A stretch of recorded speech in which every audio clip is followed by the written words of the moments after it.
I popped my stand-up comedy cherry in January at the City Winery. It was a show that was put on by the Atlanta Bar Foundation. It was open for attorneys like myself to participate and to raise money for charity. So that was my very first time, right? So tonight is my second time. So those of you who remember your very first time, think about it. Some of you have to think a little further back. But your second time was still virgin adjacent, right? Yeah. So I'm going to ask you guys to be gentle with me. And I hope you will, okay? So I am a woman of a certain age. I'm playing Betty Wright. So recently I broke up with my boyfriend of several years who was 17 years younger than me. Yes, I was a cougar. I've been a sugar baby too. But cougars, okay. So when we broke up, I thought I'd get back out into the dating world. And so getting back out there has been real interesting, right? Real interesting for a lot of reasons. The first thing is, like I said, I'm an attorney. So I don't need a financial supporter. I don't need anybody to pay to get my nails done, to get my hair done, to flew me out. I don't need anyone to buy me red bottoms. And I'm not trying to give away my hot pocket for a designer bag, right? Right. However, a bitch will accept an acre of land deeded in her name. She will also accept a new roof on her house in South Louisiana. Yes. And she will accept appliances, major appliances. My preference is Frigidaire Gallery for my house here in Atlanta. Now, while I accept them, I don't need them, right? Right. So in addition to that, I'm from South Louisiana, so I love to cook, right? I love to prepare meals. I bring them into the office. I feed people, nourish people. I think it's food for the soul, right? Yeah. And I also, I'm a woman of a certain age, so I can give advice. I can give information. I can give affirmations and encourage people.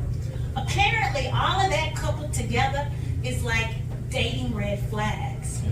So the few dates that I've been out on since my breakup, I've had men tell me, I have no desire to get married. I'm not getting married again. I'm not going to marry you. And I'm thinking, wait a minute. I thought we'd have a drink and maybe dinner, maybe a movie. I don't want to marry you.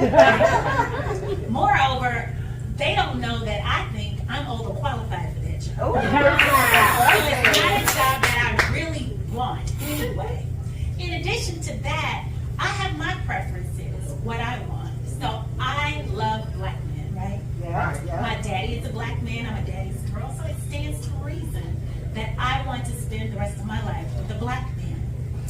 I want to meet a black man who thinks I'm amazing and he kisses me, and I'm teleported to an open market in Lagos, Nigeria, and all the sights and sounds of the market are around me. That's my Hallmark movie, right? My to-be movie is that I meet a black man who thinks I'm amazing and he makes love to me, and I hear the drums beating in the Congo in Africa. And so that's what I want. I want it to be blackety black, right?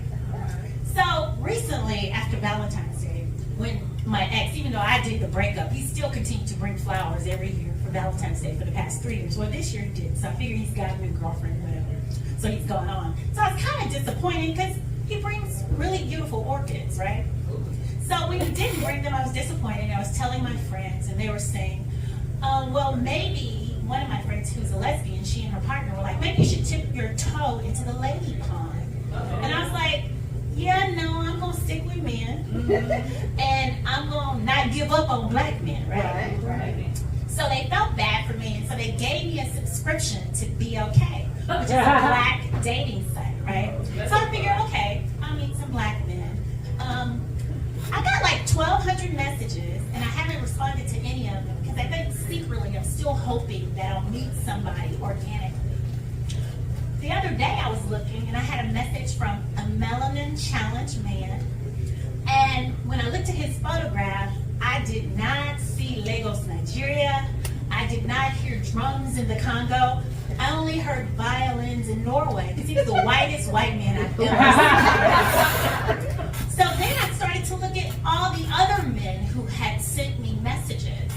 And the men are like either baby boomers or millennials. So my only hope to date is to either be a hospice wife for some 79-year-old or to be a 39-year-old man's life coach. Now, neither one of the prospects are particularly appealing to me, but if I had to make a choice, I'd go ahead and pick the 39-year-old man because I figure I can get a new hip, and then I want to hear the drums beating in the Congo in Africa over and over again.